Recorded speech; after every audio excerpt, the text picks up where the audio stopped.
Willow Creek, Montana Territory, 1885. The land was as unforgiving as the people who settled it, where survival often meant choosing solitude over sentimentality. The spring thaw had finally come, bringing with it the promise of new beginnings, a promise that Pearl Kincaid had long since stopped believing in. Pearl stood at the edge of the town hall, watching as couples twirled across the wooden floor to the lively fiddle music. At 22, she was neither too young to be considered flighty nor too old to be deemed a spinster, yet she occupied an uncomfortable space in between. Her honey blonde hair was pinned back in a simple style, a few strands escaping to frame her face.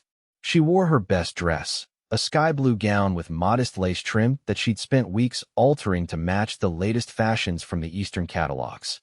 "They all think I'm cursed," Pearl whispered to herself, fingers nervously smoothing the fabric of her skirt. It wasn't just town gossip. It was the harsh reality that had followed her since her family's tragic end 3 winters ago. Being the sole survivor of a blizzard that claimed her parents and younger brother had marked her as something to be avoided, a reminder of the frontier's cruelty. Pearl had built her life around a simple truth. The Montana Territory might give you shelter, but it would never give you happiness. Happiness was a luxury afforded to people back east, people who'd never had to dig graves in frozen ground. Her goal was mere survival. Keep the small millinery shop her mother had started, earn enough to maintain her tiny cabin on the edge of town, and never depend on anyone. Dependencies led to devastation when people inevitably disappeared. Tonight's spring social was simply an obligation, an appearance to maintain the fragile connections that kept her business alive. The ladies needed someone to make their hats, even if they preferred to keep their distance afterward. From across the room, Sheriff Davis caught her eye and offered a sympathetic nod. He'd been kind to her since the tragedy, checking in occasionally, but even his wife kept a careful distance from the Kincaid girl. "First dance is about to start," the caller announced, and Pearl watched as men approached women with practiced politeness, extended hands, and hopeful smiles. No one approached her corner. Owen Harrington hadn't planned on attending any social when he rode into Willow Creek that afternoon. At 25, he'd spent the last 7 years moving from ranch to ranch across 3 territories, never staying long enough to form connections deeper than a season's worth of work could create. It was safer that way. He'd learned early that attachment was the enemy of survival in the West. His father had died chasing a dream of family prosperity in California gold country, leaving Owen, at 18, to bring his mother's body back east after consumption claimed her. The lesson had been simple. Love made you vulnerable, and vulnerability got you killed in frontier country. Owen had cultivated a reputation as a reliable ranch hand with a knack for breaking wild horses, but he was always ready to move on when the seasons changed or when people started asking too many personal questions. His handsome face, with clear blue eyes and a strong jawline softened by youth, often drew attention he didn't want. The light stubble he maintained was as much about practicality as it was about keeping people at a comfortable distance.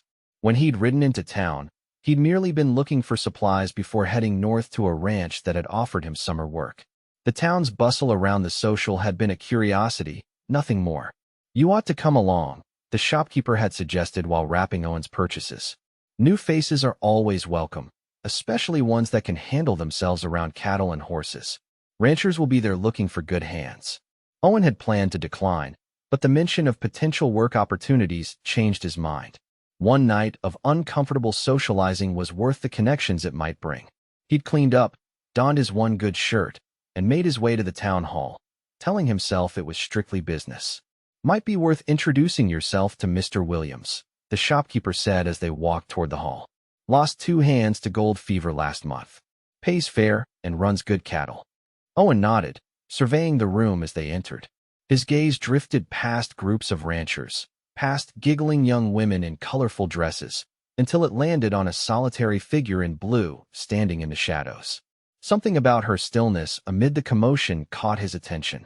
She wasn't trying to be noticed, unlike the other unmarried women who positioned themselves strategically for maximum visibility. Instead, she seemed to be trying to disappear into the wall behind her, yet there was a quiet dignity in the way she held herself. "Who's that?" he asked the shopkeeper before he could stop himself. The older man followed his gaze. "That's Pearl Kincaid. Runs the millinery shop. Tragedy, that one." Whole family froze to death 3 winters back. She was the only one made it. Owen felt an unexpected twist in his chest. She has no one? None to speak of. Keeps to herself mostly. Folks around here are superstitious. Think surviving when others didn't marks a person somehow. The caller announced the first dance, and Owen watched as men paired off with women, the floor quickly filling with couples. Pearl Kincaid remained alone in her corner, her expression carefully composed to hide what Owen recognized as the same loneliness he carried. He told himself to look away, to focus on the ranchers he'd come to meet. Getting involved with someone, anyone, wasn't part of his plan. Yet before he realized what he was doing, his boots were carrying him across the wooden floor toward the woman in blue. Pearl had already prepared her exit strategy. She would stay for exactly 3 dances, enough to be seen but not so long that her solitary state would become painfully obvious. She was calculating the minutes when movement caught her attention. A man she'd never seen before was approaching her. He was tall and broad-shouldered in the way of someone who worked outdoors, not in the soft way of the merchants in town. His shirt was clean but well-worn, his dark hair neatly combed for the occasion. What struck her most were his eyes, blue and direct, looking at her rather than through her, as most people did these days. He stopped before her, and for a moment, neither spoke. "I don't believe we've met," he finally said, his voice carrying the slight drawl of someone who'd spent time in Texas. "Owen Harrington." "Pearl Kincaid," she replied, waiting for the familiar flash of recognition and retreat that usually followed her name. Instead, he extended his hand. "Would you care to dance, Miss Kincaid?" Pearl hesitated, searching his face for signs of pity or, worse, some kind of cruel joke. "You must be new to Willow Creek, Mr. Harrington. Just arrived today. Then you haven't heard about me." It wasn't a question. Something flickered across his face, not pity, but understanding. "I've heard enough to know you're the one I've been waiting for."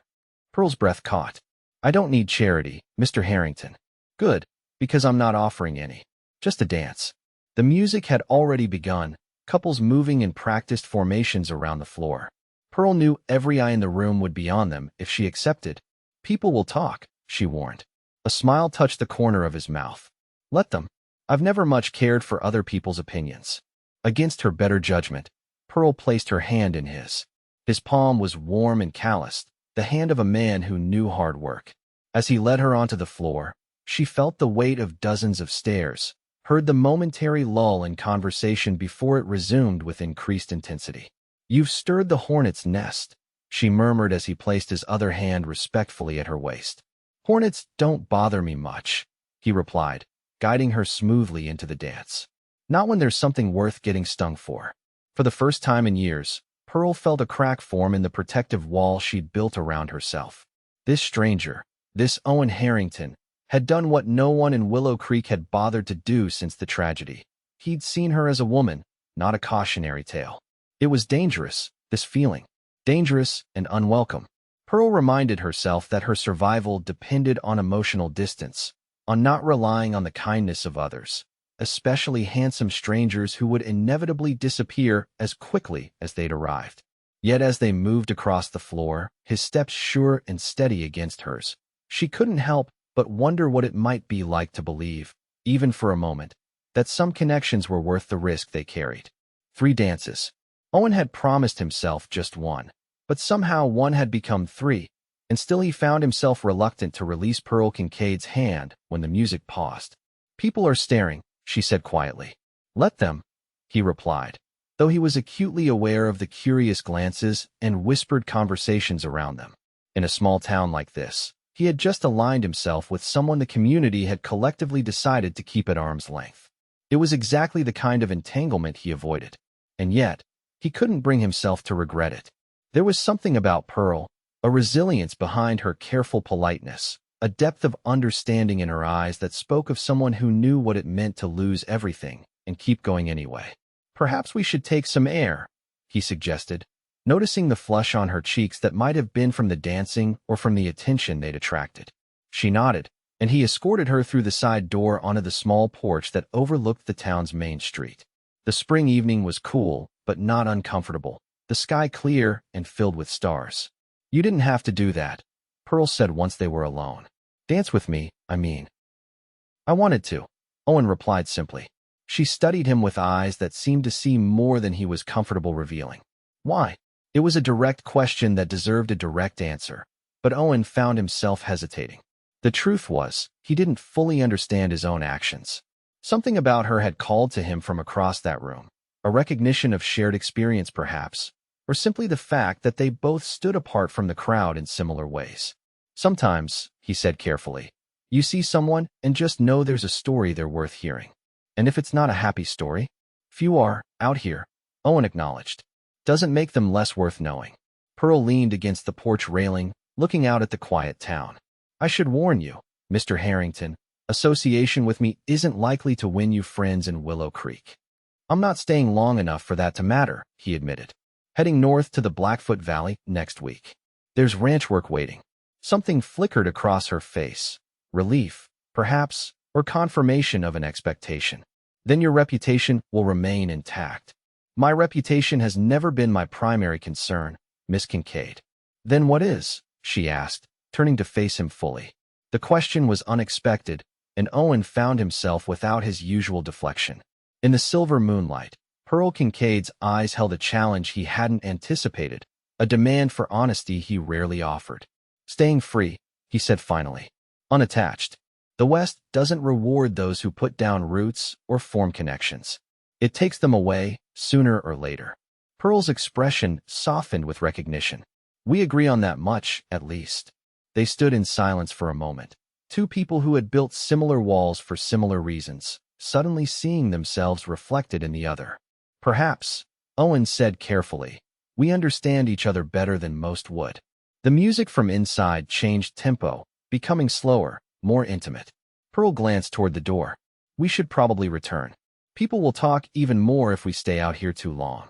Owen knew she was right, knew the sensible thing was to escort her back inside, make his connections with the ranchers he'd come to meet, and maintain the careful distance that had kept him safe for years. Instead, he found himself asking, would you show me Willow Creek tomorrow? I could use a guide to help me gather supplies before I head north. Pearl hesitated, and he could see the internal debate playing across her features, the practical caution warring with something else, something that might have been loneliness or simply curiosity. I open the shop at 8, she said finally, but I could spare an hour around midday. It was a small concession, barely an acceptance, but Owen felt an unexpected satisfaction at her response. I'll come by at noon then. As he offered his arm to escort her back inside, Owen told himself this was merely a practical arrangement. Local knowledge would help him prepare more efficiently for his journey north. It had nothing to do with the way Pearl Kincaid's rare smile transformed her face, or how for the first time in years, someone else seemed to understand the language of loss he spoke without words. One afternoon, he promised himself.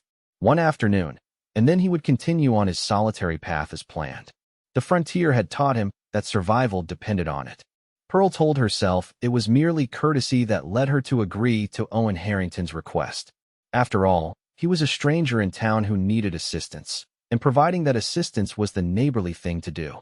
It had nothing to do with the way he had looked at her on that dance floor, as though she were simply a woman rather than a walking reminder of tragedy. The morning passed slowly in the millinery shop. Pearl found herself glancing at the clock more often than necessary, adjusting and readjusting displays that needed no improvement. When Mrs. Davis, the sheriff's wife, came in to pick up her repaired bonnet, her curious glances spoke volumes. I noticed you dancing with that newcomer last night, she said as Pearl wrapped the hat in tissue paper. Mr. Harrington was being polite, Pearl replied neutrally. Mrs. Davis made a noncommittal sound. Seemed like more than politeness to me. Thomas says he's asking about ranch work in the area. Pearl kept her expression carefully composed. I believe he mentioned heading north soon. Well, Mrs. Davis said, accepting her package, just be careful, Pearl. Men passing through often leave broken hearts behind. Pearl wanted to laugh at the warning, as if her heart were intact enough to break further. I appreciate your concern, Mrs. Davis, but there's nothing to worry about. The older woman patted her hand with well-intentioned condescension. Of course, dear. Still, it was nice to see you dancing again.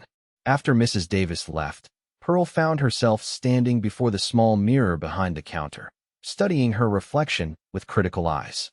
She had never considered herself a beauty, but her mother had always said her features were harmonious, large hazel eyes, a straight nose, and a mouth that was perhaps a touch too wide, but quick to smile, at least before the tragedy.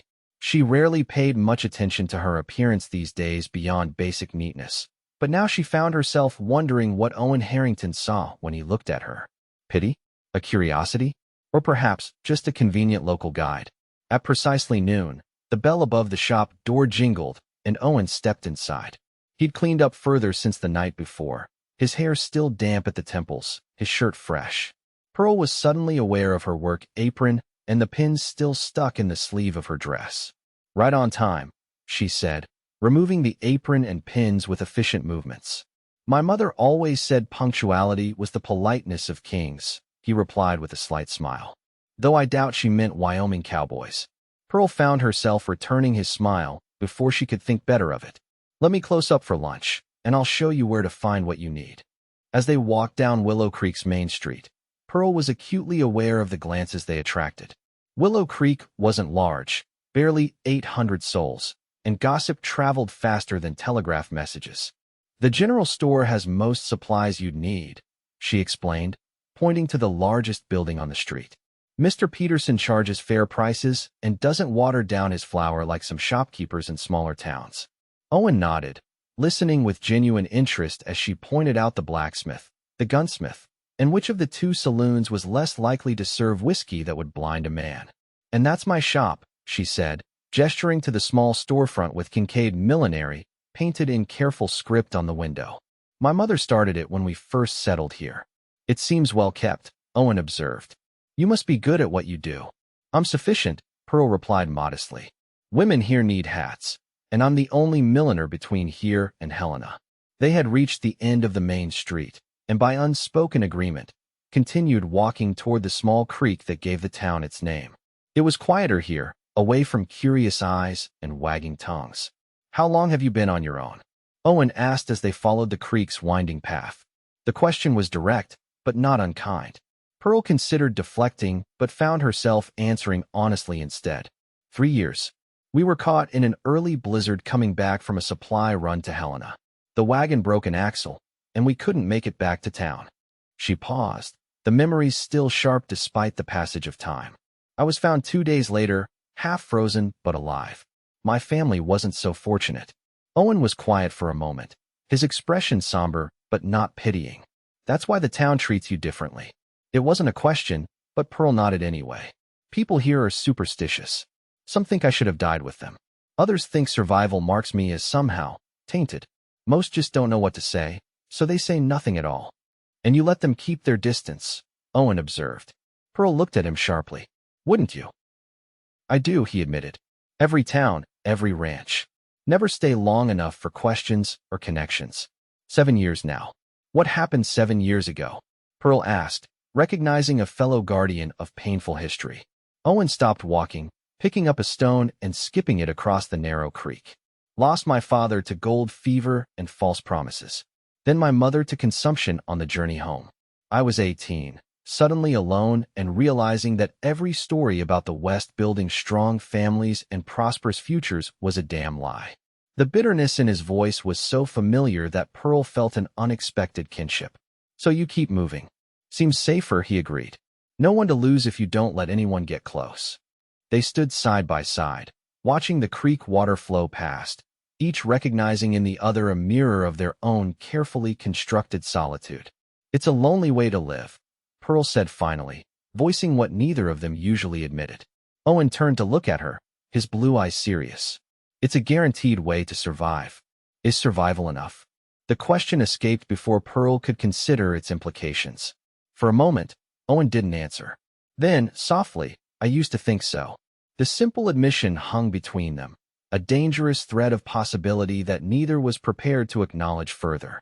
Pearl took a step back, suddenly aware of how close they were standing, how intimate their conversation had become. "I should get back to the shop," she said, retreating to the safety of practicality. "Mrs. Williams will be coming for her hat fitting at 2. Owen nodded, respecting her retreat. "I appreciate the tour, Miss Kincaid."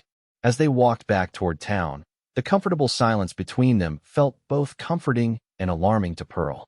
Comforting because it had been so long since she'd felt understood by another person, Alarming because Owen Harrington would be gone within days, and this brief connection would become just another loss to bear. Back at her shop, Pearl paused with her hand on the door. I hope you find what you need for your journey north. Owen studied her face for a moment. I'm beginning to wonder if what I need might be in a different direction entirely. Before Pearl could respond to the dangerous implication of his words, he tipped his hat and turned away, leaving her standing in the doorway with the unsettling feeling that something fundamental had shifted in her carefully ordered existence. Owen had intended to purchase his supplies and prepare for his departure, but 2 days after his walk with Pearl Kincaid, he found himself still in Willow Creek. He'd taken a temporary job helping the livery stable owner repair storm damage to the corral, work that could have been completed in a day if he'd pushed, but somehow stretched into 3. Each morning, he found a reason to walk past the millinery shop. Sometimes Pearl was visible through the window, her head bent over her work, fingers moving with practiced precision. Sometimes their eyes would meet briefly as he passed, and a small smile would cross her face before she returned to her task. Owen told himself he was merely being neighborly, that his lingering in town had nothing to do with the milliner with honey-blonde hair and perceptive eyes. The job at the Blackfoot Valley Ranch would wait a few more days. Spring roundup wouldn't start for another week. On the 4th day, as Owen repaired a loose board on the livery's front porch, Sheriff Davis approached, his expression curious but not unfriendly. Hear you've taken on quite a few odd jobs around town, Harrington, the lawman observed, leaning against the hitching post. Owen drove another nail into the board. Seemed sensible to earn some extra money before heading north. The sheriff nodded slowly. North, is it? Folks were wondering, seeing as how you've been spending time with Pearl Kincaid. Owen straightened, meeting the other man's gaze directly.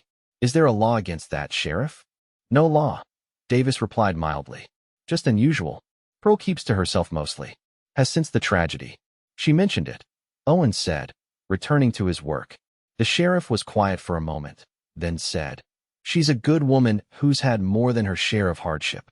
This town hasn't always been kind to her, though not from malice. People just don't know what to do with grief that big. Owen set down his hammer. With respect, Sheriff, what exactly are you trying to say? Davis straightened his hat. Just that if you're planning on moving on, as most cowboys do, it might be kinder not to stir up waters that have finally settled. And if you're not planning on moving on, he shrugged. Well, that would be something worth knowing too. As the sheriff walked away, Owen found himself wrestling with an unfamiliar sense of accountability. He'd spent 7 years deliberately avoiding the kind of entanglement that would make anyone care about his comings and goings. Now, after less than a week in Willow Creek, he was being asked, albeit indirectly, to declare intentions he hadn't even clarified to himself. The sensible thing would be to finish the job, collect his pay, and ride out that afternoon. The North Fork Ranch would be expecting him, and there was nothing holding him in Willow Creek except a connection he hadn't intended to form. Instead, Owen found himself walking toward the millinery shop as the afternoon shadows lengthened. The bell jingled as he entered, and Pearl looked up from where she was arranging feathers on an elaborate hat form. Mr. Harrington, she said, her tone carefully neutral though her eyes betrayed surprise. Can I help you with something? Owen removed his hat, turning it in his hands. I was wondering if you might join me for dinner at the hotel restaurant this evening. Pearl's hand stilled on the feathers. Dinner? Yes, Owen said, suddenly certain. A proper meal, at a proper table. She studied him for a long moment. People will talk even more than they already are. Let them, Owen replied. I find I don't much care what they think. And what about your journey north? Pearl asked, her practical nature asserting itself. Owen met her gaze steadily. Some journeys can wait a day or two longer. A shadow of uncertainty crossed Pearl's face. Mr. Harrington, Owen, he corrected gently. Owen, she amended. I'm not sure this is wise. For either of us. He took a step closer to her workbench. Probably not. But I'd like to have dinner with you all the same. Pearl looked down at the half-finished hat, then back at Owen. Something in her expression shifted, a decision made. I close the shop at 6. I'll come by at 6:30 then, Owen said, a smile tugging at his mouth. Wear that blue dress again, if you've a mind to. It matches your eyes. As he turned to leave, Pearl called after him. My eyes are hazel, Mr. Harrington. He looked back, his smile widening. So they are. I'll have to look more closely at dinner. The bell jangled again as he left, and Owen found himself whistling as he walked back to the livery, a habit he'd abandoned years ago along with other expressions of contentment. It meant nothing, he told himself. One dinner, one more evening of conversation with someone who understood the language of loss he spoke. Nothing more. Yet even as he thought it, Owen knew he was crossing a boundary he'd carefully maintained for 7 years. The question was whether crossing it would lead to healing or to another lesson in why the West was no place for connection.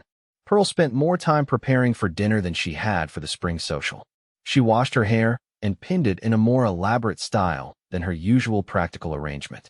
She chose the blue dress Owen had mentioned, noting with a small smile that it did indeed complement her hazel eyes, though not in the way he had mistakenly suggested. As she fastened the small pearl brooch that had been her mother's, her namesake, at her throat, Pearl confronted her reflection with brutal honesty. "This is temporary," she told herself firmly. "He will leave for the North Fork Ranch, and you will continue as you were. One dinner changes nothing." Yet even as she spoke the words, she recognized the lie in them. Something had already changed the moment Owen Harrington had crossed the dance floor toward her. The careful isolation she had maintained for 3 years had been breached, and with it, the protective numbness that had allowed her to endure. At precisely 6:30, a knock came at her door.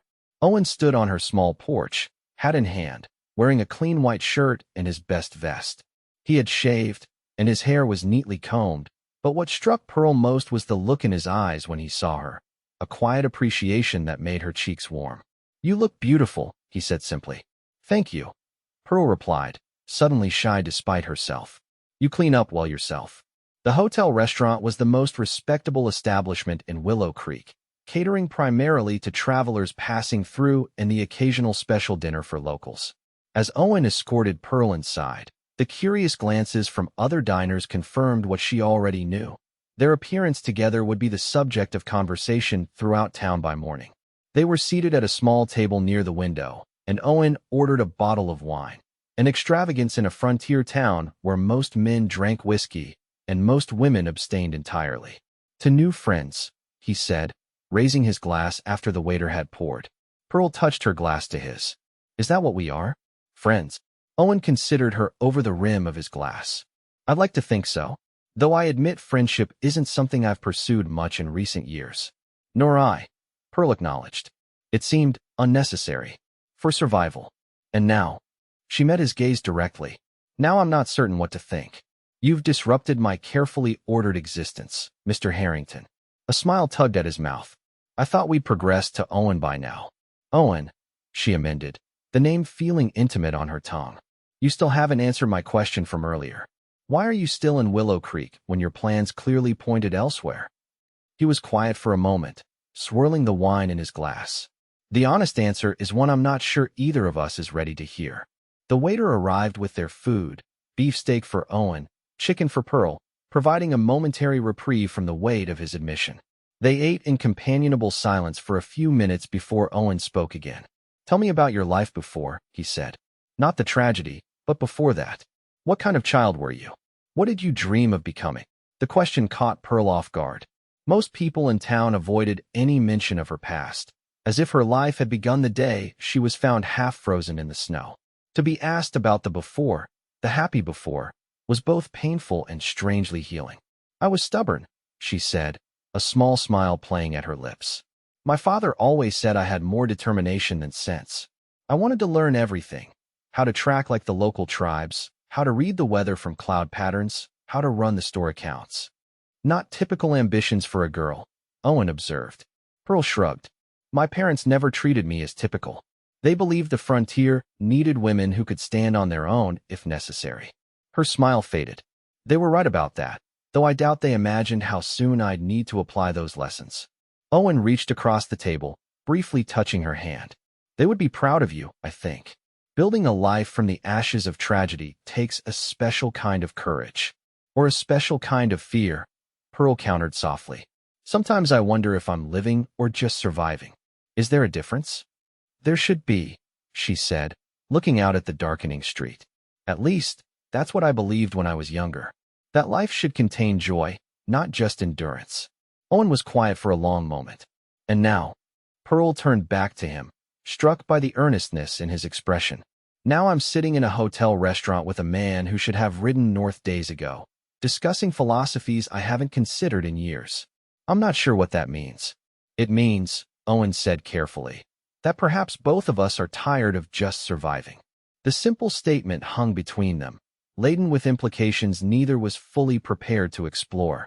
Pearl found herself studying Owen's face, noting the small scar near his right eyebrow, the way his eyes crinkled slightly at the corners, the strong line of his jaw. He was handsome, yes, but it was more than that. There was a steadiness to him, a quiet strength that reminded her of her father. "What will you do?" she asked finally, "if you don't go north?" Owen held her gaze. "I'm not sure yet. For the first time in 7 years, I'm considering possibilities I'd closed off. It's unsettling." "Yes," Pearl agreed softly. "It is." After dinner, Owen walked Pearl back to her small house behind the millinery shop. The night was clear, stars scattered like diamond dust across the Montana sky. They walked slowly, neither eager for the evening to end. At her door, Pearl turned to face him. "Thank you for dinner. It was nice to remember what conversation feels like." "The pleasure was mine," Owen replied, his voice low in the quiet night. "Pearl, She placed her fingers gently against his lips, stopping the words she wasn't ready to hear. "Don't make promises, Owen. Not yet. Neither of us knows what we want beyond tomorrow." He caught her hand, pressing a kiss against her palm that made her breath catch. "Fair enough. But I do know I'd like to see you tomorrow." Pearl nodded, unable to deny the simple truth that she wanted to see him too. "I close early on Saturdays. Perhaps a ride in the afternoon? I could show you the valley beyond town." "I'd like that," Owen said, reluctantly releasing her hand. "Until tomorrow, then."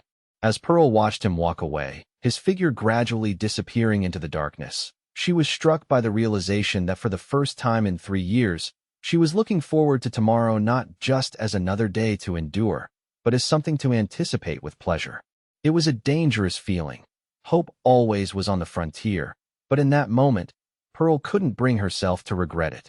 The following week passed in a blur of unexpected happiness for Owen. Each day, he found reasons to remain in Willow Creek, another repair job at the livery, helping the blacksmith with a particularly difficult horse, even assisting the shopkeeper with reorganizing his storeroom. Each evening, he spent with Pearl, sometimes dining at the hotel, sometimes sharing a simple meal she prepared at her cottage, once attending a small musical performance at the church. To his surprise, the town's initial curiosity about their friendship had begun to shift toward cautious acceptance. Sheriff Davis nodded to him with something like approval when they passed on the street. Mrs. Davis had stopped by Pearl's shop with an invitation to Sunday dinner. Even old Mr. Peterson, the shopkeeper who had first suggested Owen attend the social, had commented that Pearl Kincaid was looking more herself these days.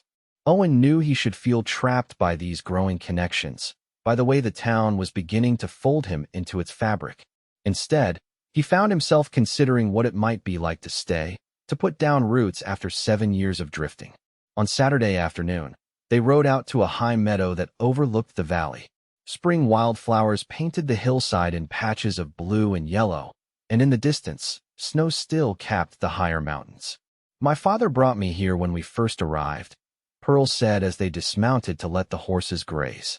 "He said he wanted me to see the beauty of our new home from above, so I'd remember it whenever the hardships seemed too great." Owen stood beside her, taking in the vista. "It's a good memory to hold on to." Pearl nodded, spreading a small blanket on a flat rock. They sat together, shoulders almost touching, sharing the lunch she had packed: bread, cheese, dried apples, and cookies still warm from her morning baking. "I received a telegram yesterday," Owen said after they had eaten. "From the North Fork Ranch." Pearl stiffened slightly beside him, though her voice remained steady. "Oh, what did it say?" "They wanted to know if I was still coming. They've held the position, but they need to fill it soon." Owen picked up a small stone, turning it over in his fingers. "I need to send a reply by Monday." Pearl was quiet for a long moment, looking out over the valley rather than at him. "And what will you tell them?" It was the question Owen had been asking himself for days. The sensible answer was clear. Take the job, continue the path he had followed for 7 years, maintain the emotional distance that had kept him safe. Yet the thought of riding away from Willow Creek, away from Pearl, created a physical ache in his chest he couldn't ignore. "I don't know," he admitted. "A month ago, the answer would have been simple. Now there's complication," Pearl finished for him. "Yes." She turned to face him then, her expression serious. "Owen, I need to be clear about something. I won't ask you to stay. I can't be responsible for changing the course of your life. Whatever you decide needs to be your choice, for your reasons." Owen studied her face, struck by the strength in her delicate features. "And if my reasons include you, then they should include more than me," she replied softly. "A woman alone learns quickly that people leave, Owen. By choice or by fate, they leave. I've built a life that can withstand that truth. I need to know you're not staying out of pity or some misguided sense of protection." "It's not pity," Owen said firmly. "What I feel for you is, I don't have the right words for it. I just know that for the first time in 7 years, I'm thinking about tomorrow with something other than resignation." Pearl's eyes softened. "That's a start, but it's not enough to build a life on." Owen knew she was right. The connection between them, powerful as it was, had developed in the span of weeks. The frontier was littered with hasty decisions that led to regret. Yet something in him rebelled against the caution that had guided him for so long. "What if," he said carefully, "I took the position at North Fork through the summer? It would give both of us time to consider what we truly want, without the pressure of an immediate decision." Pearl considered this, tucking a strand of hair behind her ear. "A sensible compromise. I'd come back to visit when I could," Owen continued, "and write letters." "I'd like that," Pearl admitted. "Though I warn you, I expect proper letters, not just notes saying you're alive." Owen smiled, relieved by her acceptance of his proposal. "I'll describe every calf and sunset in painful detail." "See that you do," she replied, a matching smile warming her features.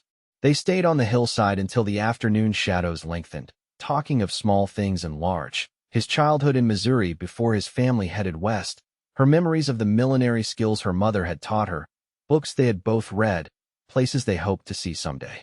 It was the conversation of two people discovering the contours of each other's minds, testing the compatibility of their spirits. As they rode back toward town, the setting sun painting the landscape in shades of gold and amber, Owen felt a curious blend of contentment and anticipation. The summer apart would be a test of his feelings, of hers, of whether what had grown between them could withstand separation and the pull of familiar patterns.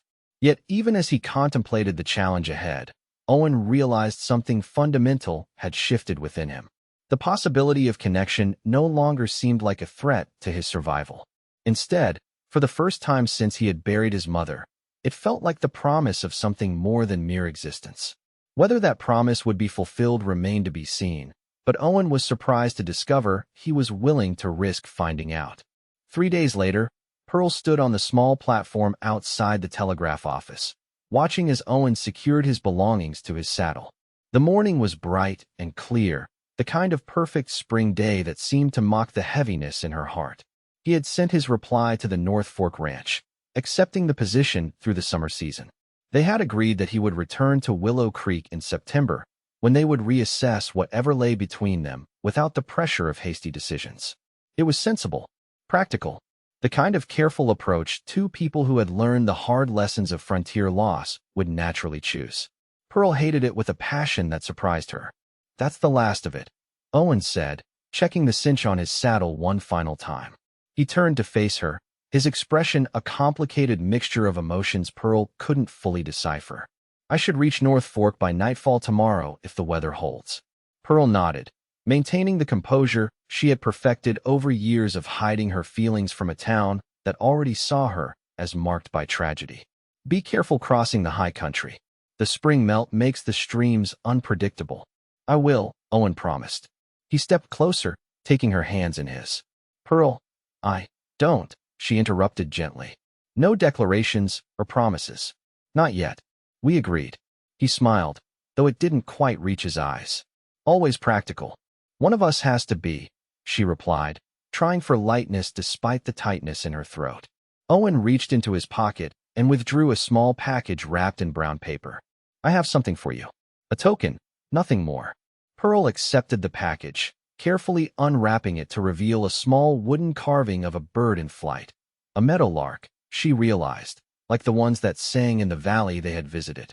"It's beautiful," she said, running her finger over the smooth lines. "Did you make this?" Owen nodded. "My father taught me whittling when I was a boy. I haven't done it in years, but—" He shrugged. "It seemed important to leave you with something tangible. A reminder. As if I could forget you in 3 months," Pearl said softly, closing her fingers around the carving. He touched her cheek then, a gentle caress that made her breath catch. "I'll write as soon as I arrive." "See that you do," she managed. "And Owen, be safe." For a moment, they simply looked at each other, both aware that frontier partings carried a weight unknown in more settled places. Death walked too closely alongside life in the territories for any goodbye to be taken lightly. Then Owen leaned forward and kissed her, not on the cheek as propriety might dictate, but full on the mouth, a kiss that conveyed everything they had left unsaid. Pearl responded with equal fervor, her free hand gripping his shirt as if to anchor him to this moment, this place. When they finally parted, both slightly breathless, Owen rested his forehead against hers. "I'll come back, Pearl. That's a promise I will make." Before she could respond, he turned away, mounting his horse with the fluid grace of a man who had spent most of his life in the saddle. With a final tip of his hat and a smile that carried both regret and anticipation, Owen Harrington rode out of Willow Creek, following the northern trail toward the Blackfoot Valley. Pearl stood watching until his figure disappeared over the distant ridge, the wooden meadowlark clutched in her hand like a talisman. Only then did she allow the tears she had held back to fall, private witness to a truth she had been unwilling to admit to Owen or even fully to herself, that despite all her careful guards and practical cautions, she had fallen in love with a drifting cowboy who might or might not return when autumn painted the valley in gold and crimson.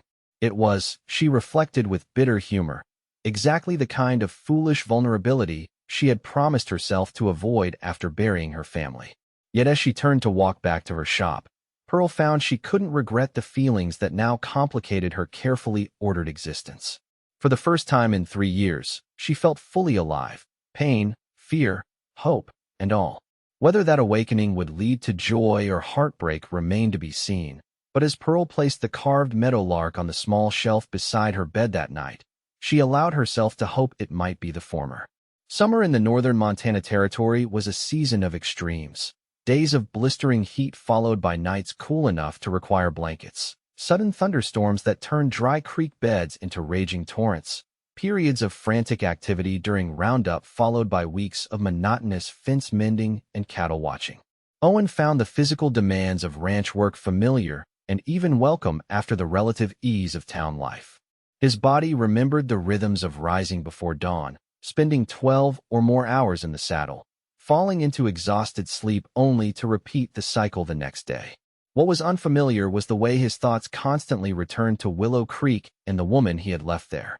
He wrote to Pearl every week as promised, filling pages with descriptions of the ranch, the other hands, the landscape, and the work. He told her about breaking a particularly difficult Mustang, about getting caught in a sudden hailstorm miles from the bunkhouse, about the night sky viewed from a bedroll on the open range.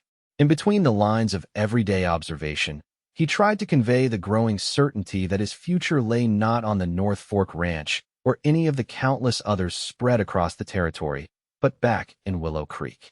Pearl's replies came less frequently. The mail service to the remote ranch was irregular at best, but each letter was a treasure Owen read and reread until the paper grew soft at the folds. She wrote of the town's preparations for the 4th of July celebration, of a new family that had moved in and opened a photography studio, of the hat she was creating for the banker's wife's anniversary. Between her practical observations, Owen detected a cautious optimism that matched his own growing certainty. By mid-July, Owen had made his decision. He would complete his commitment to the North Fork Ranch through the summer roundup in early September, then return to Willow Creek with an offer to purchase the livery stable, whose aging owner had mentioned several times his desire to retire to Oregon, where his daughter lived. It was a solid plan, practical.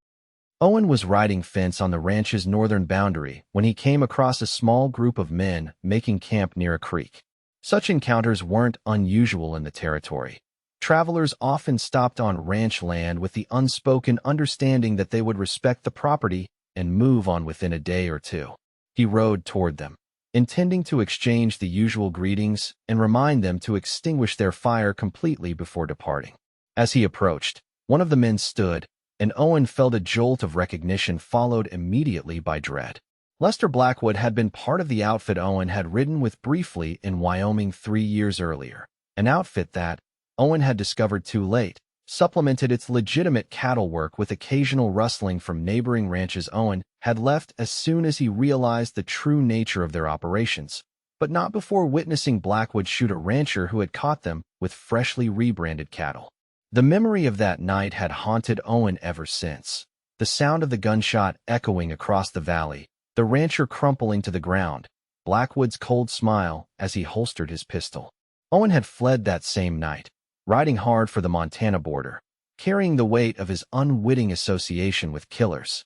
Now, as Blackwood's eyes widened with recognition, Owen knew his carefully constructed future was in jeopardy.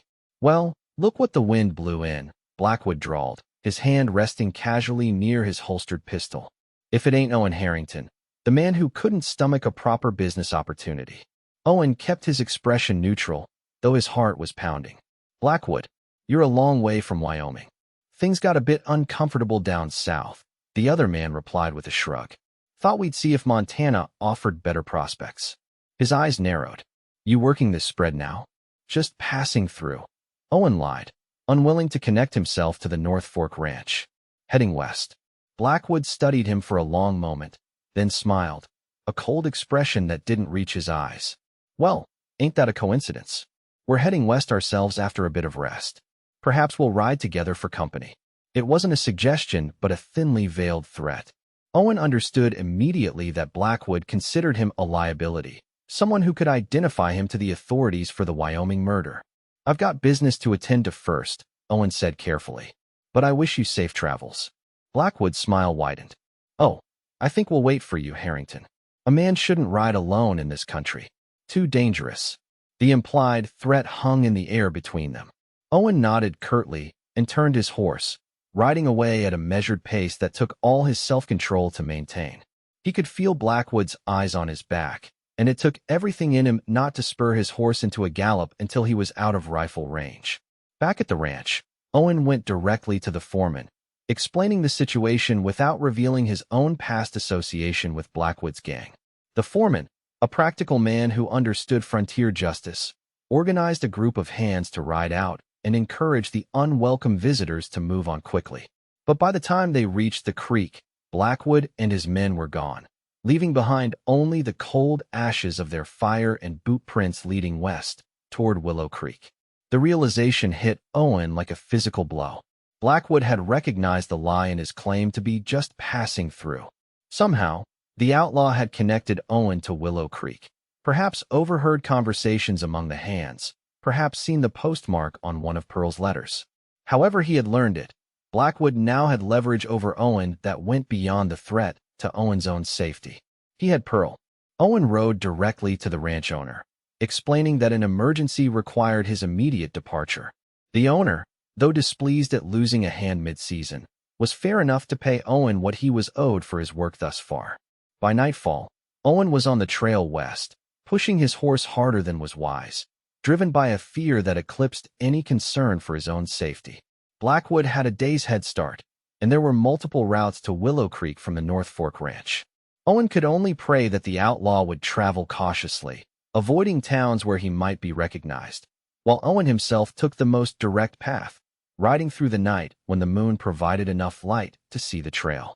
As the miles passed beneath his horse's hooves, Owen confronted the bitter irony of his situation. He had spent 7 years avoiding attachment precisely to prevent this kind of vulnerability, the terror that someone you cared for might be harmed because of your past, your choices, your existence. Now, having finally opened himself to the possibility of connection, he found his worst fears realized. Pearl would be in danger because of him. The knowledge was a weight that threatened to crush him more surely than any physical burden could have done. By the second day of hard riding, Owen's horse was showing signs of exhaustion, and he was forced to stop at a small settlement to trade for a fresh mount. The delay cost precious hours, but pushing on would have risked being left afoot if his horse collapsed. As he continued westward on the new horse, Owen tried to formulate a plan. Confronting Blackwood directly would be suicidal. The outlaw never traveled alone, and his companions were as ruthless as he was. Going to the local authorities might protect Pearl, but would inevitably lead to questions about Owen's own past association with Blackwood's gang. While he had never participated in their criminal activities, the mere fact of his association would cast doubt on his character and intentions. No, he would need to handle this himself, to find Blackwood before the outlaw reached Willow Creek, to somehow negotiate or threaten him into leaving the territory without harming Pearl. It was a desperate plan with little chance of success, but Owen could see no alternative that ensured Pearl's safety. On the third day, as he crested a ridge that offered a view of the valley where Willow Creek nestled against the foothills, Owen saw a plume of smoke rising from the direction of the town. His heart lurched with fear, and he spurred his tired horse forward, praying the smoke signaled nothing more than a controlled brush burning or a chimney fire quickly contained. But as he drew closer, the evidence of his eyes confirmed his worst fears. The smoke wasn't from a single building, but appeared to be rising from multiple locations within the town itself. Willow Creek was burning. Pearl had never considered herself particularly superstitious, but by the morning of August 12th, she couldn't deny the sense of foreboding that had settled over her like a physical weight. It had begun 3 days earlier with a dream so vivid it had woken her in the night. A dream of Owen riding hard through darkness, his face etched with fear not for himself, but for her. The dream had recurred each night since, leaving her restless and uneasy during her waking hours. Twice she had caught herself staring at the northern road, as if expecting to see Owen appear, though his last letter had confirmed he wouldn't return until early September. The carved meadowlark he had given her, which normally sat on her bedside table, now resided in the pocket of her apron, a talisman she found herself touching throughout the day for reassurance. "You're being ridiculous," she muttered to herself as she arranged a display of summer bonnets in the shop window. "Dreams are just dreams, not premonitions." Yet the uneasiness persisted, making her startle at the shop bell when Mrs. Davis entered mid-morning. "Are you feeling well, Pearl?" the older woman asked, noting Pearl's pale complexion. "You look as though you've seen a ghost." "Just didn't sleep well," Pearl replied, forcing a smile. "What can I help you with today?" Mrs. Davis described the hat she wanted for the Harvest Festival, but Pearl found herself struggling to focus on the details. Through the shop window, she could see a group of men she didn't recognize walking down the main street, trail dusty and hard-eyed in a way that distinguished them from the local ranchers and townsmen. Something about their purposeful movement and the way other pedestrians instinctively gave them a wide berth heightened Pearl's sense of disquiet. Willow Creek saw its share of strangers passing through, but these men moved with a predatory confidence that seemed out of place even in a frontier town. "And perhaps a blue ribbon to match my Sunday dress," Mrs. Davis was saying. "Pearl, are you listening, dear?" "Yes, blue ribbon," Pearl repeated automatically, dragging her attention back to her customer. "I think that would complement the straw perfectly." After Mrs. Davis left, Pearl found herself watching the street with increased vigilance. The strangers had disappeared into the saloon across the way, but their presence continued to nag at her like a splinter under the skin, a small irritation that signaled something not quite right. By noon, the feeling had intensified to the point that Pearl decided to close the shop early. She rarely gave in to nerves, but today the impulse to secure her doors and windows felt less like anxiety and more like prudence. As she was turning the sign in her window to "Closed," Sheriff Davis appeared on the boardwalk outside. "Closing early, Pearl?" he asked, his usually affable expression replaced by a more serious one. "Yes, I'm not feeling quite myself today," she replied, studying his face. "Is something wrong, Sheriff?" Davis glanced up and down the street before answering. "Probably nothing to worry about, but we've got some rough-looking characters in town. Just came from the telegraph office. Seems they might match the description of a gang that caused trouble up in Helena last month. Robbery and arson, mainly." Pearl's uneasiness crystallized into focused concern. "Do you think they're planning something here?" "Hard to say," the sheriff admitted. "They claim they're just passing through." Mrs. Davis set aside her sewing. "You think there might be trouble?" "Probably not," Davis said with a reassurance Pearl suspected he didn't feel. "But better safe than sorry." After the sheriff left, Mrs. Davis made tea on the small stove in the corner of the office. Pearl accepted a cup gratefully, finding comfort in the familiar ritual even as her sense of impending danger continued to grow. "Thomas will handle it," Mrs. Davis said, correctly interpreting Pearl's worried expression. "He's dealt with troublemakers before." Pearl nodded, though she couldn't shake the conviction that this situation was different, that the danger approaching Willow Creek was more personal and more deadly than the usual frontier disturbances. An hour passed in tense waiting. Through the office window, Pearl could see increased movement in the street. Men hurrying toward the saloon, voices raised in what sounded like argument. Then, just as the clock on the wall chimed 2, a single gunshot shattered the afternoon quiet. Mrs. Davis gasped, her teacup clattering to the floor. Pearl was on her feet instantly, moving to the window despite the older woman's warning to stay back.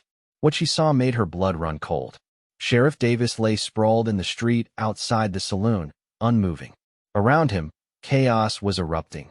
Townspeople running for cover, the strangers from the saloon emerging with guns drawn, shouting orders Pearl couldn't make out through the closed window. "Thomas!" Mrs. Davis cried, seeing her husband's still form. She started toward the door, but Pearl caught her arm. "We can't go out there," Pearl said urgently. "Those men will shoot anyone who moves." "But Thomas is beyond our help right now," Pearl finished gently, guiding the older woman away from the window. "We need to stay here where it's safe." Even as she spoke the words, Pearl knew safe was a relative term. The sheriff's office might provide temporary shelter, but if the armed men decided to enter, the locked door would provide little protection. Her mind raced, weighing options. The office had a back door that led to a narrow alley between buildings. If they could slip out unnoticed, they might make it to Dr. Wilson's house at the edge of town, or perhaps to the church where others might be seeking sanctuary. Before Pearl could suggest this plan, the front door shuddered under a heavy blow. Mrs. Davis stifled a scream, and Pearl pulled her toward the back of the office. "Is there a key to the back door?" Pearl whispered urgently. Mrs. Davis nodded, pointing to a drawer in the sheriff's desk. Pearl retrieved the key just as another blow struck the front door, the wood splintering around the lock. "Go," Pearl urged, pushing the older woman toward the rear of the office. "Run to the church and get help." "What about you?" Mrs. Davis protested. "I'll be right behind you," Pearl promised. "Go now." As Mrs. Davis slipped through the back door, Pearl grabbed the sheriff's spare revolver from the desk drawer. She had never fired a gun in her life, but her father had shown her the basics years ago, believing every frontier woman should know how to protect herself. The front door gave way with a crash just as Pearl ducked behind the desk. Heavy boots stomped into the office, accompanied by the jingle of spurs and the unmistakable metallic click of a gun being cocked. Come out, wherever you are," a mocking voice called. "We know you're in here, little bird." The sheriff's wife and the pretty milliner who writes letters to Owen Harrington. Pearl's breath caught at the mention of Owen's name. Her premonition had been correct. These men were connected to him somehow, and they had come to Willow Creek because of that connection. "You've got the wrong idea," she called, trying to keep her voice steady. "I barely know Mr. Harrington. He was just passing through town." The man laughed, a cold sound that raised goosebumps on Pearl's arms. "Now, that's not what my sources tell me. They say Owen Harrington's been sweet on you, writing letters every week, making plans to come back and settle down. Ain't that touching?" Pearl remained silent, mind racing. How did these men know so much about her relationship with Owen? And what did they want? "Here's how this is going to work," the man continued, his voice closer now as he moved through the office. "You're going to come with us, nice and peaceful like. We're going to wait for Owen to show up, have a little reunion, and then we're all going to part ways. No one else needs to get hurt. Like you didn't hurt the sheriff?" Pearl challenged, her fear giving way to anger. "The sheriff made a poor decision," the man replied, his tone hardening. "As will you if you don't come out from behind that desk in the next 5 seconds." Pearl weighed her options. The revolver in her hand was a last resort. She had no illusions about her ability to outshoot a professional gunman. Running was impossible with the man between her and the exit. That left only one option, buying time and hoping for intervention. "If I come with you," she said carefully, "you'll leave the rest of the town alone?" "You have my word as a gentleman," the man replied with mocking formality. It was a lie, Pearl was certain, but she had little choice. Slowly, She stood, keeping the revolver hidden in the folds of her skirt. The man standing in the middle of the sheriff's office matched the image she had formed in her mind, tall and lean, with cold eyes and a smile that never reached them. His gun was pointed casually in her direction, his stance relaxed but alert. "There she is," he said, looking her up and down with an assessment that made her skin crawl. "I can see why Owen's sweet on you. Pretty little thing. What do you want with Owen?" Pearl asked, trying to keep him talking while she inched toward the back door. The man's smile widened. "Owen and I have unfinished business from Wyoming. He witnessed something he shouldn't have, and then he ran before we could discuss his silence on the matter. And you think threatening me will draw him out?" Pearl kept her voice level despite the fear coursing through her. "Oh, I know it will," the man replied confidently. "Men like Owen think they can leave their past behind, start fresh, maybe even find love." He spat the last word like it tasted bad. But the past always catches up, doesn't it? Outside, Pearl could hear shouting and what sounded like the beginning of a fire, smoke and panic, a distraction while these men did whatever they had come to do. "Now, we're going to walk out of here together," the man said, gesturing with his gun. "My boys have started a little diversion to keep the good people of Willow Creek occupied. You and I are going to ride out quiet-like and make camp outside town to wait for your cowboy to show up." Pearl knew with absolute certainty that if she left with this man, she would never return to Willow Creek alive. Whatever his unfinished business with Owen was, it wouldn't end with a conversation.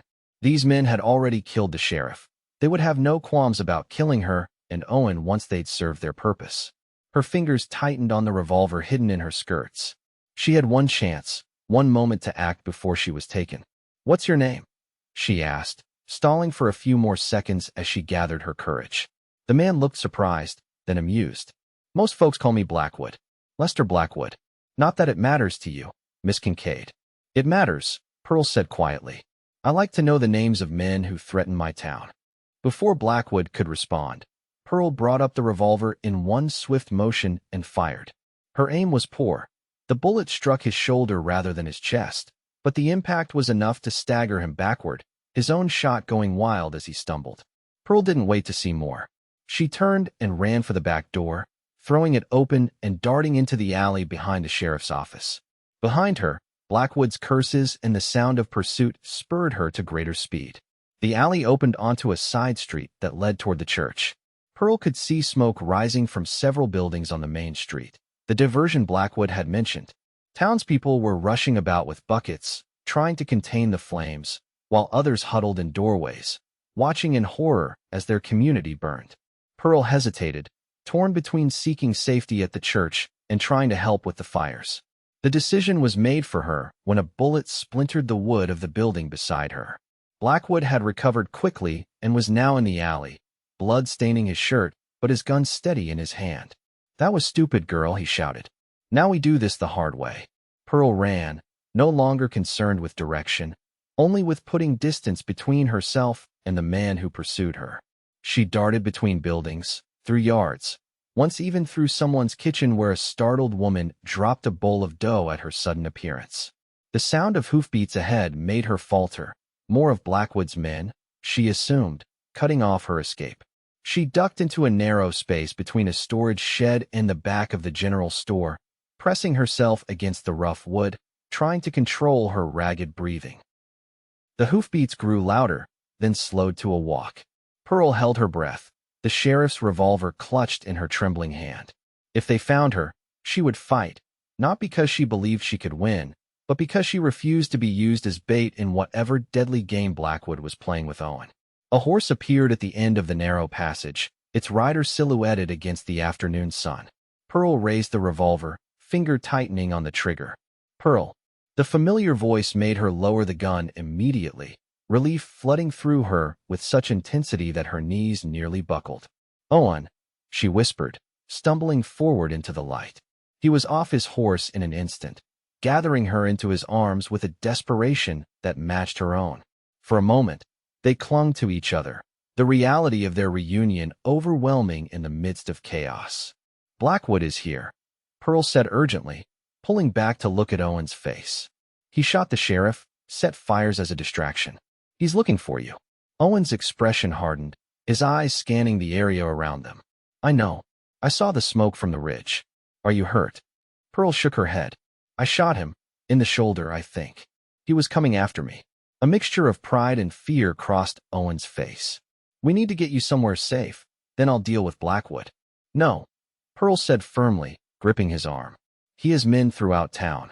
If you confront him, they'll kill you. If I don't, he'll burn Willow Creek to the ground and kill anyone who gets in his way. Owen replied grimly. This is my fault, Pearl. My past catching up in the worst possible way. It's not your fault, she insisted. But charging in alone isn't the answer either. Owen hesitated, clearly torn between the need to protect Pearl and the desire to confront Blackwood before more damage was done. Finally, he nodded. You're right. We need help. He glanced toward the main street where the fires were spreading. Is there anyone organizing the townspeople? Someone who could gather men to fight back? Pearl thought quickly. Mr. Peterson, the shopkeeper. He's a former military man.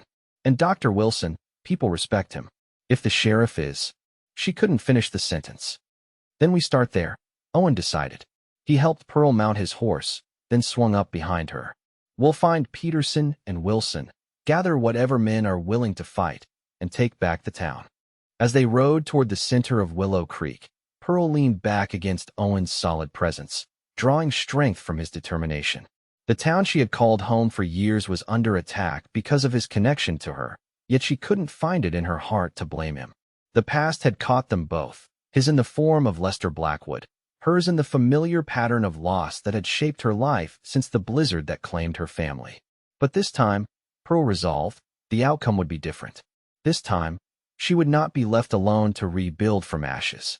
This time, they would fight together for the future they both desired, even if they had never fully admitted it to themselves or each other. As they turned onto the main street, the full extent of the damage became clear. 3 buildings were fully engulfed in flames, and several others had caught fire from flying embers. Townspeople formed bucket brigades, fighting desperately to save what they could, while others tended to the injured or hunted for loved ones in the chaos. In the midst of the destruction, Pearl caught sight of Blackwood standing on the boardwalk outside the bank, his shoulder crudely bandaged, watching the mayhem with cold satisfaction. When he turned and saw Owen riding into town with Pearl before him, his expression shifted to one of predatory anticipation. Harrington, he called, his voice carrying over the sounds of the fire and panic. I've been waiting for you.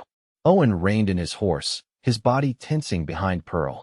For a moment, she feared he would do exactly what she had warned against, confront Blackwood directly in some misguided attempt at heroism. Instead, he leaned close to her ear and whispered, When I say now, slide off and run to that alley on the left. Find Peterson and Wilson. I'll keep Blackwood talking.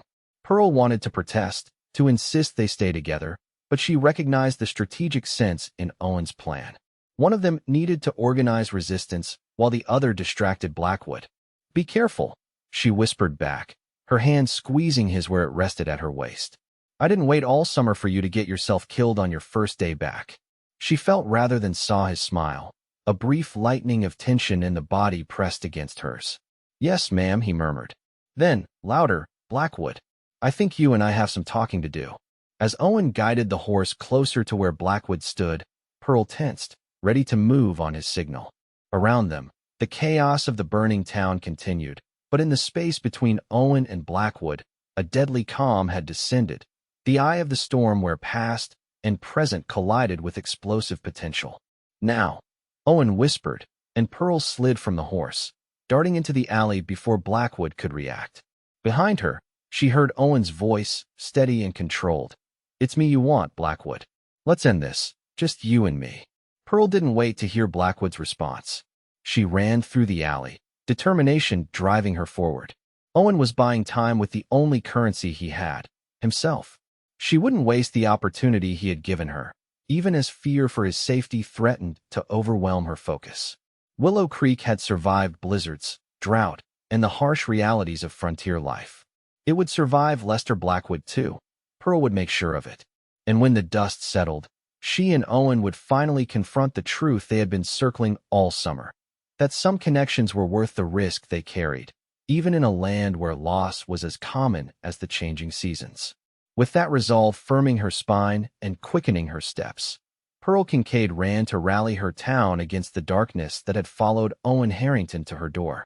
Owen kept his expression neutral as he watched Pearl disappear into the alley, though every instinct screamed at him to follow, to protect her rather than face Blackwood alone. But he knew this confrontation had been inevitable from the moment he'd ridden away from the outlaws' camp 3 years ago. The only question had been when and where it would happen, and whether innocent people would be caught in the crossfire. Too many already had been. The sheriff's body still lay in the street, covered now with a blanket someone had placed over him. Smoke rose from buildings Owen had walked past just months ago, and the sound of frightened children crying cut through the chaos of shouting men and crackling flames. "You've caused enough damage, Blackwood," Owen said, dismounting but keeping his horse between them. "Whatever quarrel you have with me, it doesn't involve this town." Blackwood laughed, a harsh sound that held no humor. "But it does, Harrington. You made it involve this town when you decided to put down roots here. When you started caring about these people." His eyes narrowed. "When you fell for that pretty little milliner. She has nothing to do with what happened in Wyoming," Owen said, his hand resting near his holstered pistol. "Oh, but she does," Blackwood countered. "She's your weakness. Your Achilles heel. The thing I can use to make sure you never talk about what you saw that night." "I haven't talked in 3 years," Owen pointed out. "I wanted nothing to do with it then, and I want nothing to do with it now." Blackwood took a step closer, his injured shoulder seemingly causing him little discomfort. "But now you have something to lose. Before, you were just another drifter with no attachments. Now," he gestured around at the burning town, "now you have people who would suffer if certain stories came to light. People who might look at Owen Harrington differently if they knew he once rode with a gang of rustlers and killers." The accusation hung in the air, and Owen felt a cold knot form in his stomach. It was the lie he had feared most, that his brief, unwitting association with Blackwood's gang would be twisted into active participation, that Pearl and the people of Willow Creek would believe he had been part of the violence rather than a witness who fled from it. "No one will believe you," Owen said, with more confidence than he felt. "Won't they?" Blackwood's smile widened. "Frontier folks are mighty suspicious of outsiders, especially those with mysterious pasts. One seed of doubt is all it takes. And if that doesn't work," he shrugged, "well, there are other methods of persuasion." Owen's jaw tightened as he understood the implied threat. Blackwood would continue hurting people, hurting Pearl, unless Owen agreed to whatever terms he set. "What do you want?" Owen asked, playing for time. He could see movement in his peripheral vision, townsmen gathering, watching the confrontation from safer distances. If Pearl had found Peterson and Wilson, they might be organizing even now. "Simple," Blackwood replied. "You sign a confession saying you were the one who shot that rancher in Wyoming. My boys and I walk away clean, and I give you my word we'll never trouble this little town again. And if I refuse?" Blackwood's expression hardened. "Then I burn what's left of Willow Creek to the ground, starting with your woman's shop. After I'm done with her, of course." The rage that surged through Owen was white-hot and nearly blinding.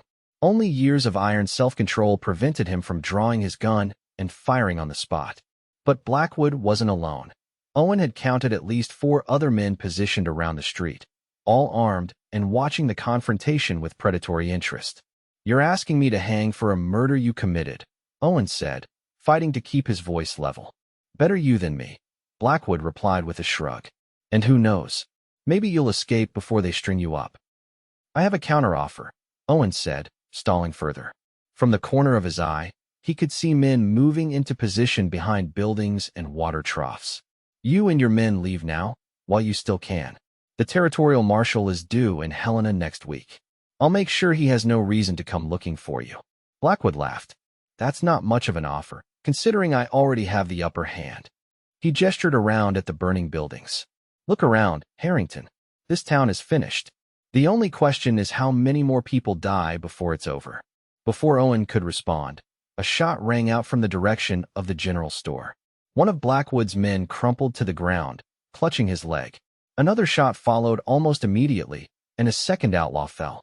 Blackwood's head whipped around, his momentary confusion giving Owen the opening he needed. He dove for cover behind a water trough just as Blackwood fired, the bullet splintering the wood where Owen had stood seconds before. The street erupted in gunfire. From his position, Owen could see townsmen firing from windows and rooftops. Peterson must have organized them quickly while Blackwood was distracted. The remaining outlaws returned fire, but they were suddenly outnumbered and outpositioned. Owen drew his own pistol, aiming carefully at Blackwood, who had taken cover behind a hitching post. The outlaw was firing wildly now, his earlier composure shattered by the unexpected resistance. "It's over, Blackwood," Owen shouted over the gunfire. "Throw down your weapon." Instead of complying, Blackwood made a desperate dash toward the alley where Pearl had disappeared. Understanding the outlaw's intention immediately, Owen broke from cover, firing as he ran. His first shot missed, but his second caught Blackwood in the leg, sending him sprawling in the dirt of the street. Before the outlaw could recover, Owen was on him, kicking his gun away and pressing his own pistol against Blackwood's temple. "Give me one reason not to pull this trigger," Owen growled, all the fury of the past hours concentrated in his voice. Blackwood looked up at him, blood seeping from his leg wound, his earlier arrogance replaced by a calculating wariness.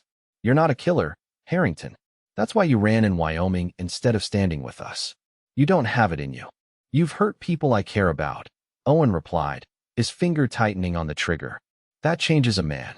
For a moment, the only sounds were the continuing gunfire as the townsmen dealt with the remaining outlaws and the crackle of flames from the burning buildings.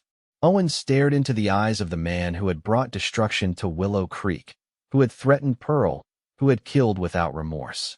It would be so easy to pull the trigger, to end the threat Blackwood posed once and for all. Frontier justice was often delivered at the end of a gun barrel, and few would question Owen's right to enact it in this case. "Owen." Pearl's voice cut through the chaos, steady and clear. Owen didn't turn, keeping his gun trained on Blackwood, but he knew she was behind him, could feel her presence like a physical touch. "He's not worth it," she said quietly, moving to stand beside him. "Not like this." Owen's hand trembled slightly on the pistol. "He would have killed you, Pearl." Without hesitation. "I know," she replied, her gaze steady on Blackwood's face. "But we're not like him. Willow Creek isn't like him." She placed her hand gently on Owen's arm. "The marshal will handle this. Justice will be served." For a long moment, Owen stood frozen, the weight of the choice before him seeming to compress time itself. Then, slowly, he lowered the pistol. "Tie him up," he said to the townsman who had approached cautiously during the confrontation. "Him and any of his men still breathing. The marshal can sort them out when he arrives." As Blackwood was hauled to his feet, his expression was one of contempt. "You're still weak, Harrington," he spat. "Always were." Owen looked at him for a moment, then at Pearl, whose strength and compassion had stopped him from crossing a line he could never uncross. "No," he said quietly. "I'm just not alone anymore." The gunfire had stopped, and in the sudden quiet, the full extent of the damage to Willow Creek became apparent. For buildings had been completely destroyed by fire, and several others were damaged. The sheriff was dead, along with 2 townsmen who had been caught in the initial violence. Blackwood had lost 2 of his gang, with the others now in custody. But the town still stood. People were already organizing to fight the remaining fires, tend to the wounded, and begin the process of rebuilding. The resilience that had allowed them to survive on the frontier was evident in every determined face, every helping hand extended to a neighbor in need. Pearl slipped her hand into Owen's, her fingers warm and steady against his. "It's over," she said softly. Owen nodded, though he knew it wasn't entirely true. There would be questions about his past association with Blackwood, explanations needed, trust to rebuild. The shadow of what had happened in Wyoming and what had nearly happened in Willow Creek would linger for some time. But looking at Pearl, at the strength and forgiveness in her eyes, Owen felt a cautious hope take root.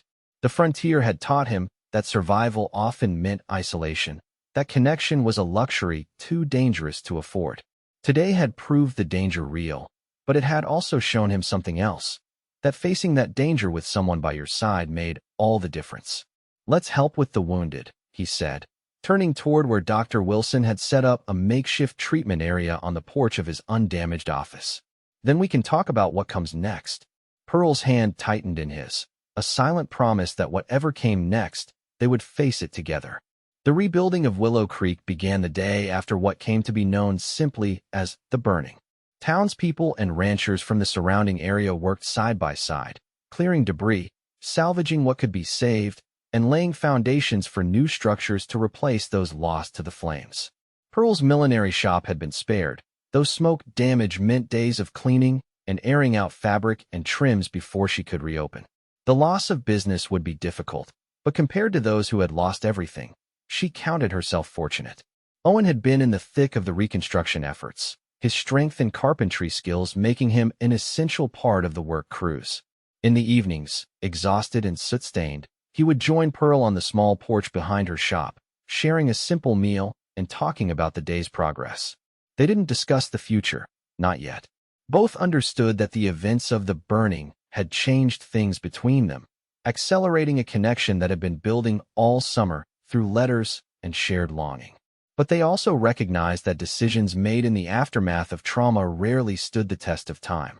Better to wait, to be certain, to build on solid ground rather than the shifting sands of reaction and relief. A week after Blackwood and his surviving men had been taken to Helena for trial, Pearl found Owen sitting alone on her porch steps in the fading twilight, his expression pensive. "Penny for your thoughts," she said, settling beside him. He smiled, though it didn't quite reach his eyes. "Not worth that much, I'm afraid." Pearl studied his profile, noting the tension in his jaw, the slight furrow between his brows. "You received a telegram today," she guessed. "From Helena." Owen nodded. "The marshal wants me to testify against Blackwood and his gang. Not just about what happened here, but about Wyoming too. That's good, isn't it? Your testimony will help ensure they face justice." "Yes," Owen agreed. "But it also means explaining my connection to them, brief as it was. The whole territory will know I rode with Blackwood's gang, even if I left as soon as I realized what they were." Pearl understood then the source of his concern. "You're worried about how Willow Creek will react." "How I will react?" Owen turned to face her fully. "I should have told you from the beginning. About Wyoming, about why I've spent 7 years avoiding putting down roots. You deserve to know the kind of man you were becoming involved with." "And what kind of man is that?" Pearl asked quietly. "A coward," Owen said, the word bitter on his tongue. "I ran instead of reporting what Blackwood did. If I had gone to the authorities in Wyoming, that rancher's family might have had justice years ago. Blackwood might never have made it to Willow Creek." Pearl was silent for a moment, considering his words. "Why didn't you? Report it, I mean." Owen's gaze dropped to his hands, work roughened and still bearing the small cuts and burns from the rebuilding efforts. "Fear, partly. Blackwood made it clear what would happen to anyone who talked. But also shame. I had ridden with them, taken their pay. I didn't know they were rustlers, but I should have seen the signs. When I realized the truth, all I wanted was to put as much distance between myself and that night as possible." "And so you kept moving," Pearl said, understanding dawning. "Never staying long enough for questions about your past, never forming connections that might lead to explanations." "Until Willow Creek," Owen confirmed. "Until you." The admission hung between them, simple yet profound in its implications. Pearl reached for his hand, her fingers threading through his in a gesture that had become familiar in the days since the burning. "My father used to say that a person shouldn't be judged by their worst mistake, but by what they do after making it," she said. "You've spent 7 years carrying the weight of that night in Wyoming, punishing yourself with isolation. Isn't that enough?" Owen looked at her with a mixture of hope and disbelief. "You're not disgusted? Afraid of what people will think when they know?" "Why would I be?" Pearl asked simply. "You're the same man who cried." She stopped, suddenly aware of where her words were leading. They had been careful since the burning, deliberate in maintaining a certain emotional distance despite the physical closeness their work on the rebuilding had necessitated. Owen's expression softened, a smile tugging at the corner of his mouth. "The man you what, Pearl?" She took a deep breath, recognizing that some truths couldn't, and shouldn't, remain unspoken, especially between two people who had faced death together and emerged changed by the experience. "The man I love," she said quietly but with conviction. "I love you, Owen Harrington. I think I have since that first dance, though I was too afraid to admit it even to myself." Owen's breath caught, his eyes searching hers as if to confirm the truth of her words. Then, with a gentleness that belied his strength, he cupped her face in his hands. "I love you too," he said, his voice rough with emotion. Enough to ride away if that's what's best for you. But God help me. Pearl, I hope that's not what you want. Pearl covered his hands with her own. I've spent 3 years believing that love was a luxury I couldn't afford. That connection only led to more loss. You showed me I was wrong. I don't want you to ride away, Owen. Not now, not ever.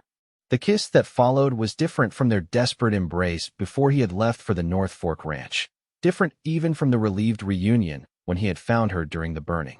This was a kiss of promise, of futures aligning, of walls finally and completely demolished.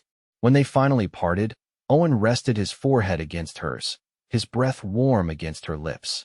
I signed the papers today, he said. For the livery stable. Old Johnson accepted my offer.